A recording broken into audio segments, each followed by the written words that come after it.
Dès l'eau, plus précisément frappé des résidences civiles situées dans les quartiers Yimbi dans la commune de Goma. Cet énième acte de grande cruauté terroriste a fort malheureusement fauché la vie de plusieurs personnes, parmi lesquelles les expatriés ayant choisi de travailler et de vivre dans notre pays. Le bilan provisoire de cet attentat a fait état de 3 morts et plusieurs blessés.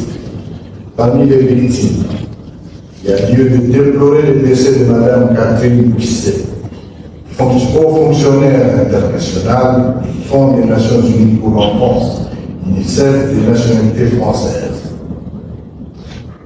Il importe également de préciser que l'un des projectiles de drones dirigés sur la ville de Goma par M. Tshisekedi a intentionnellement et objectivement ciblé une résidence privée appartenant à un sujet belge, en la personne de M. Pascal, responsable de la société de la Goma. Il est clair que le mobile de différentes attaques successives qui visent le territoire libéré n'a aucun rapport avec les objectifs militaires. 2. Une pensée à une attaque de notre organisation. Toutes les frappes aériennes et terrestres dirigées par le régime de Tshisekedi ont principalement visé des cibles civils, loin derrière les lignes de front. La plupart des victimes des dites attaques sont des populations civiles. Ces attaques terroristes consacrent une violation systématique des différents accords de paix ainsi que le cessez-le-feu conclu entre le régime de Kinshasa et notre organisation AFC-M23. Ces actes barbares signent une mise à mort intentionnelle du processus de paix en République démocratique. 4.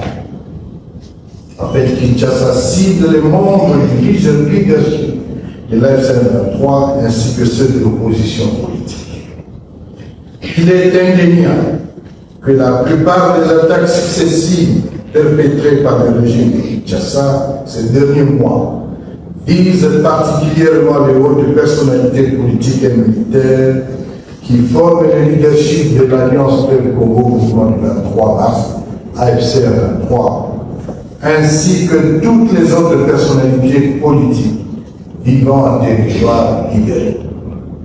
En ce qui concerne les attaques des sénateurs, elles ont délibérément visé, notamment, le coordonnateur politique de l'AFC-M23, Corneille Nangaï Bello, le coordonnateur militaire, Général Soutani Makeba, ainsi que le 2 coordonnateurs adjoints Bertrand Bissimois et Yannick Gifrey.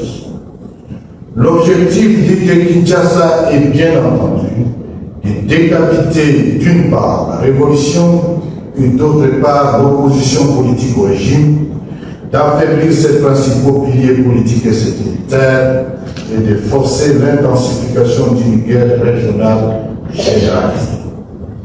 Face à ces agressions répétitives et orgueilleuses, l'armée révolutionnaire congolaise, l'AFC, assumera son devoir de protéger les populations civiles sous sa protection.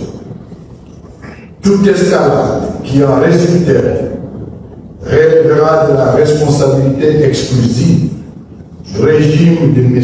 Tshisekedi.